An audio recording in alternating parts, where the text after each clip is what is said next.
Alhamdulillahi Rabbil Alamin. Nous poursuivons avec notre série questions-réponses. Wa billahi tawfiq.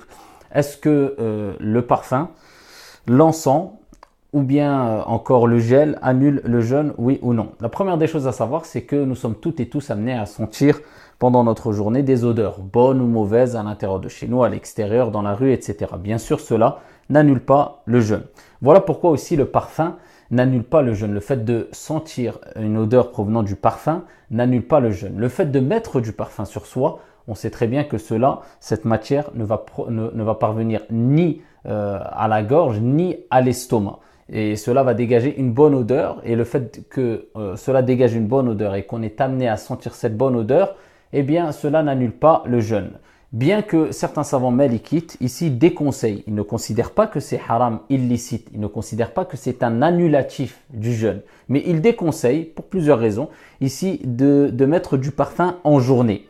Mais en tout cas, ce qu'on sait, c'est que ça n'annule pas le jeûne du Ramadan, incha'Allah ta'ala. Maintenant, reste à parler de l'encens, de cette fumée qui est dégagée par l'encens, ou bien même de la fumée qui est dégagée par exemple par un plat quelconque. Donc la fumée, est-ce qu'elle annule le jeûne ou pas? Si la personne volontairement va inhaler, va inspirer cette fumée-là, qui dégage une odeur agréable, et il le fait volontairement, et on sait très bien que cela apporte un certain plaisir, eh bien cela annule le jeûne si et seulement si il sent que la matière est parvenue ici à la gorge, car on sait très bien que la fumée, c'est quand même quelque chose de fort. C'est composé de matière. S'il sent cette fumée qui est parvenue à la gorge, eh bien cela annule le jeûne.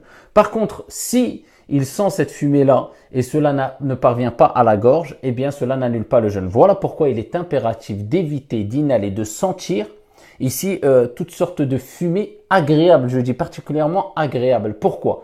Parce que le prophète alayhi salatu wassalam nous a rappelé que Allah Jalla wa ala dit dans un hadith qudsi divin que le serviteur, il y a plusieurs versions de ce hadith divin, ici le serviteur s'abstient en journée de jeûne, ici de boire et de manger bien sûr, mais aussi de plaisir, donc de certains plaisirs. Et cela rentre dans des plaisirs auxquels le croyant se doit de s'abstenir pendant la journée de jeûne, comme on dit les savants. Donc si la personne est amenée à inhaler volontairement, je dis bien, c'est pas involontairement, volontairement, et il sent ce goût, cette matière dans sa gorge, cela annule le jeûne.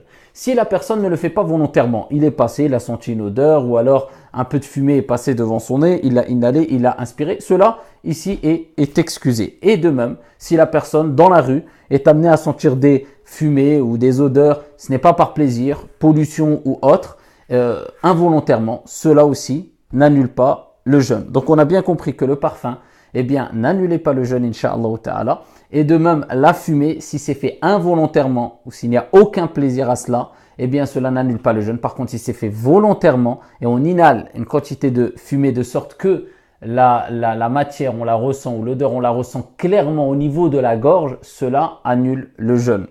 Et ici, se sont appuyés entre autres du hadith du prophète alayhi salatu wassalam quand il a dit وَبَالِغْ فِي الْإِسْتِنْشَاقِ إِلَّا أَن تَكُونَ صَائِمًا. Et ici, insiste quand tu fais l'istinshaq, c'est-à-dire inspirer de l'eau avec le nez, sauf si tu es en jeûne, par crainte que ici l'eau parvienne à la gorge. Et il n'y a pas que l'eau qui peut annuler le jeûne. Il y a ces matières-là aussi qu'on a citées précédemment. Et concernant le gel, ici il n'y a pas de preuve sûre et concrète qui montre que cela pourrait annuler le jeûne, car le gel qu'on va mettre sur les cheveux cette matière ne parvient ni à la gorge et ni ici à l'estomac. Wallahu ta'ala a'la wa a'lam wa ahkam wa barakallahu fina wa fikum wassalamu alaykum.